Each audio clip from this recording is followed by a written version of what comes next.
Chapter 1. Life with a Filial Monster. Nikki, Sammy, and Tori could not do anything about their mother, Shelley Notek, Michelle Lynn Watson Rivardo Long Notek, because she was an unagreeable person. Though fathered by 3 different men, the 3 sisters found solace in enduring the despicable personality of their mother. This sisterhood can be said to be the only resource of the Notek girls, and truly, it was the only aspect of their lives that Shelley could not take away. It gave them the mojo to live through a traumatic childhood. The malformation of a child's foundational years may turn out to be the undoing of a family, community, or nation. There are several side effects to growing up in a dysfunctional home. That's if there's a home in the first place. However, the Notek sisters were able to forge a meaningful life from the ashes of their traumatic childhood. Indeed, Shelley Notek did not have a smooth upbringing herself. She had abusive tendencies right from a young age.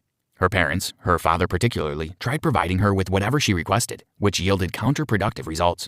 At a point, abusing her immediate family ceased to give her satiety for the ever-growing appetite for mischief and evil, and it graduated into murder. This summary could be the key to unraveling narcissistic tendencies in people around you. It may help you identify the red flags to be mindful of regarding childhood sadism before it makes a full-blown criminal out of your ward like Shelley Notek. Chapter 2. The Not-So-Innocent Beginnings of Shelley Notek. Les Watson, Shelley's dad, grew up in Oregon and had a second marriage with a beautiful high school graduate, Lara Stallings. He had initially lied to Stallings about being 4 years her senior when in reality he was older by 10 years. Not long after Les and Lara Watson consummated their marriage, Sharon, Les's ex-wife, rang the Watson home. Sharon's customary cuss greeted Lara on the other end of the line. She was calling to know when Les would be coming to pick his kids. Of course, this came as a surprise to Lara because, though she knew of Les' children, he didn't give her a clue that they would be bearing the responsibility of raising them. After a chat, the Watsons agreed to fetch and raise Shelley, Chuck, and Paul, the kids in question. However, Sharon retained custody of the second boy, Paul, who she thought was too young to be given up. Shelley was 6 and Chuck was 3 when they moved in with their dad, and Lara took up the role of the kid's stepmom. A dysfunctional childhood is often the bedrock of a maladjusted and antisocial adult. Lara would later recount the many sadistic traits that young Shelley manifested, irrespective of the love and care that the Watsons showed on her. Chuck mainly was quiet and less of a trouble, and when he did speak occasionally, he barely rehearsed things Shelley had prompted him to say. Shelley was an exceptionally mischievous girl. Seeing the bigger picture in her later years, Lara realized that she could trace Shelley's narcissistic tendencies back through her bloodline. Anna, Shelley's paternal grandmother, had similar attributes.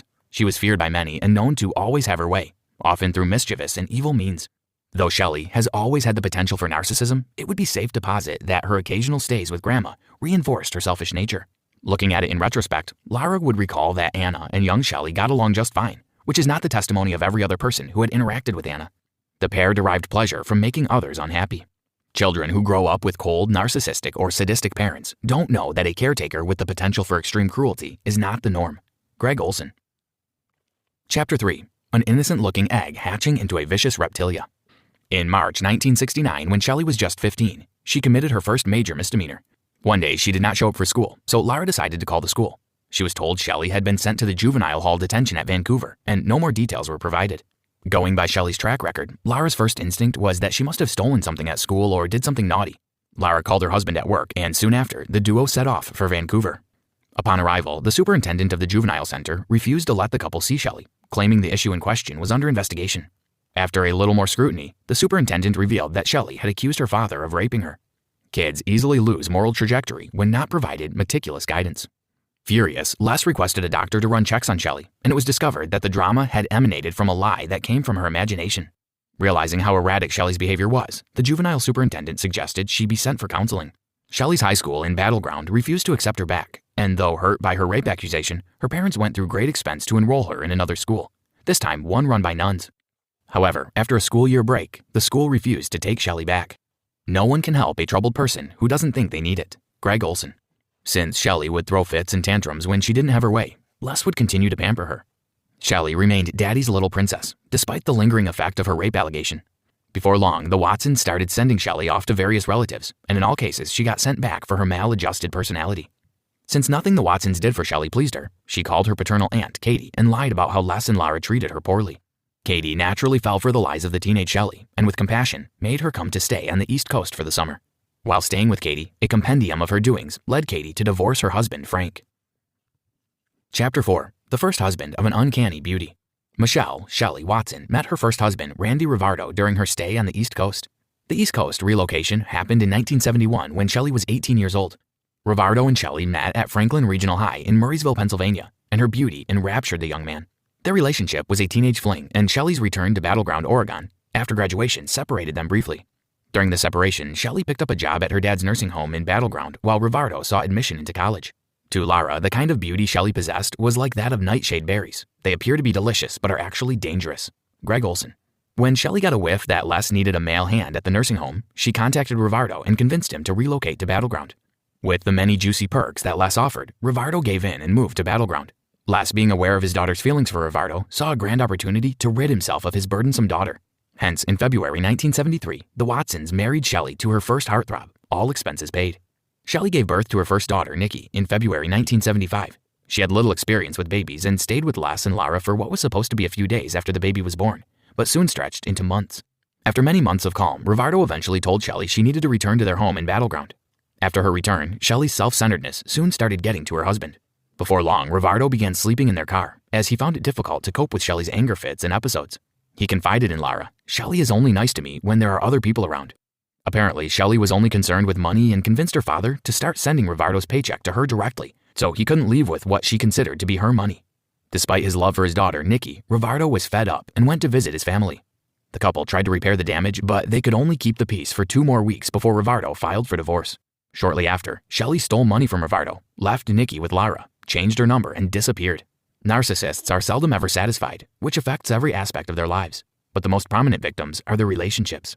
A year later, Shelley returned to retrieve Nikki, but did not explain her absence. She told her young daughter that Rivardo abandoned them. Nikki would not learn until much later that her father tried to contact her many times over the years. Chapter 5. Shelley's adulthood and the beginning of a criminal life. Shelley regained custody of Nikki before swiftly meeting her next husband, Danny Long. This marriage was also rocky and ended quickly, but produced Sammy. Shelley's parents tried to help by getting her jobs at another nursing home facility owned by distant relatives, but she proved an unstable and unreliable employee. Shelley soon met Dave Notek, a soft-spoken and seemingly kind man who fell under her spell. They married, and Shelley became pregnant with Tori. Around this time, she announced that a friend, Kathy Loreno, who was going through a difficult time and needed help, would live with them. They also took in Shelley's troubled but sweet teenage nephew, Shane Watson. After Tori was born, Kathy was subjected to brutal abuse. As with Loreno, Shelley created a vicious, abusive relationship cycle with Dave. His love for her meant he always supported her behavior, as evidenced in the romantic notes he sent to her that read more like wishful thinking than evidence of a mutual relationship. Shane, too, was tortured and punished. Nikki equally bore the brunt of Shelley's fury on regular occasions. Loreno's health began to decline after a domestic accident caused by a row of physical abuse by Shelley, and she died in their house. The girls were sent to a motel while Shelley, Dave, and Shane cremated the body and destroyed all evidence that Loreno lived there. Shelley concocted a story that Loreno ran away and forced everyone never to tell what happened. The general consensus about criminals is that they are molded into their evil forms by circumstances. However, crime is endemic to some individuals. Did you know? The Diagnostic and Statistical Manual of Mental Disorders highlights narcissist personality disorder as a medical condition, and it affects between 0.5% and 1% of the general population. 50 to 75% are men. Chapter 6. Narcissistic Camouflage of a Social Outlier. Soon after, Shane disappeared under mysterious circumstances. Nikki feared the worst, and Shelley was convinced her daughter would rat her out. Nikki eventually escaped the house with the help of Lara and her Aunt Trish. She grew estranged from the family, and Shelley tried to poison a very young Tori against her by telling lies about her big sister. Sammy used Loreno's death as leverage to make her mother agree to help fund her college education. Nikki and Sammy secretly remained in contact. The Noteks then took in a new friend, Ron Woodsworth. Shelley met Woodsworth while volunteering at Habitat for Humanity, where they were both helping an older woman with dozens of cats about to be evicted from her home. Woodworth, a cat enthusiast with several of his own, helped the cats find new homes. She would abuse me, then the very next day hug me or tell me how I was her baby and she loved me, blah blah. I think it worked like an abusive relationship. Nikki Notek. Much like Kathy, Woodworth ran down on luck and found himself in financial trouble, prompting his turning to the Noteks for support. Sammy visited home and was horrified to see the same patterns of behavior towards Woodworth that Shelley exhibited towards Loreno. Dave helped her to abuse Woodworth physically. Nikki and Lara eventually went to the authorities, who initially did not investigate Shelley. Sadists sometimes cascade their motives and end up endearing their victims to themselves, so much that the victims find it difficult to classify their experiences as abusive. Chapter 7. How Law Caught Up with the Elusive Murderers. Woodworth eventually died, and Shelley, rattled by the loss, drove Tori to stay with Sammy in Seattle. She and Dave tried to cover up the death. Sammy reintroduced Tori to Nikki, and the sisters had a beautiful reunion. Nikki and Sammy confided the truth about Loreno to Tori and their concerns about Woodworth. When Tori returned home, she realized that their mother and father were trying to cover up Woodward's death. Sammy and Nikki contacted the authorities on her behalf, and Tori prepared evidence to help incriminate them. The next day, she was taken away by Child Protective Services, and her parents were arrested not long after. A simple knowledge of the many inadequacies of criminal investigations and the legal system can make some criminals persist in their vice. Sammy's 25th birthday fell on the day after her parents were arrested. Determined to make things appear as though nothing was wrong, she and Kaylee Hansen, her boyfriend, went out for a steak dinner. She did her best to ignore that her family was now all over the headlines and her parents' pictures were all over the news. Sammy began to feel overwhelmed and they went home. As they drove, Sammy received a call from Lara, who informed her that Dave confessed to Shane's murder. Distraught, Sammy realized she had held the hope that she would find happiness somewhere away from their home as a way not to see the truth of what was going on. Dave never gave a full confession regarding Shane's murder, only admitting that Shane's in the ocean and that he'd found him playing around with a rifle in the pole building. The two fought over the gun and Dave accidentally shot Shane. He brought Shelley down to show her, but they were both too afraid to report the accident to the police. Dave confessed to the murders and was sentenced to a shorter prison term than Shelley, who received a 22-year prison sentence. Sammy was granted guardianship of Tori, and all three sisters to this day share a close bond. Their parents had killed multiple people. They'd done the most cruel and vile things anyone could do to another person. And so much of it had happened right before their eyes. Greg Olson. Conclusion. Irrespective of the personal abuse and traumatic crimes they witnessed, Nikki, Sam, and Tori Notek refused to be swallowed by the surging waves of their tempestuous youth. For many years, Shelley, the sadistic mother of the Notek girls, subjected them to torture, unimaginable abuse, degradation, and psychic terror, all behind the closed doors of their farmhouse in Raymond, Washington. Irrespective of their gruesome experience, Nikki, Sam, and Tori had solace in the defiant bond that they developed. This bond made them quite invulnerable to what Shelley would have loved to achieve. Despite witnessing how other affiliates of Shelley got caught in their mother's dark and perverse web, the sisters were able to muster strength and courage to escape a seemingly unending nightmare that resulted in multiple murders. The interesting thing about this kind of crime is that many adults close to the Notek family suspected foul play.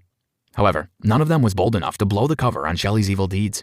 They are not entirely to blame though, as the manipulative tendencies of Shelley were several notches above the common average. Also, the judicial system can be circumvented and easily hoodwinked by criminal minds that are educated enough to understand the bureaucratic nature of the legal system. Try this. You can save yourself a lifetime of trouble by learning how to identify narcissistic individuals. Follow these steps to protect your wards, family, and self from getting entangled with people that have sadistic tendencies. Steer clear of people who have an exaggerated sense of self-importance. You don't want to be involved with someone that always expects to be acknowledged as superior, even without commensurate achievements. Watch out for people that are preoccupied with fantasies about brilliance, power, success, and the perfect mate.